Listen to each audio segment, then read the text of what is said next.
పుట్టిన ఊళ్ళో కుక్కల కొట్టించుకుని గాడిద మీద ఊరేగించబడి ఫు అని ఊహించుకుని మేకులేయించుకున్న ఒక చెక్క మీద వేలాడదీసిన శవం. నీకు అర్థం కావట్లేదు. 3 మేకులు పిక్కుండేది కాదు, మనుష్య సమాజానికి పట్టినటువంటి పాపం అనే మేకును, ఆ మేకుకున్న ముళ్ళు, మరణం అనే ముళ్ళును విరిచి పారేయటానికి ఆయన సిలువనెక్కాడు.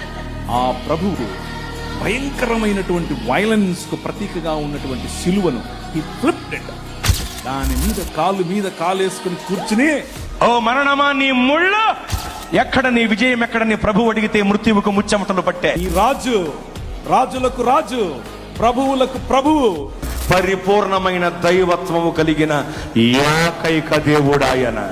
దైవత్వములోను, కృపచూపుటలోను, పరిశుద్ధతలోను యేసు ప్రభువు వారికి రారు ఎవరు సాటి, ఆయనకు రాలేరు ఎవరు పోటీ. అంత గొప్ప దేవుడాయన.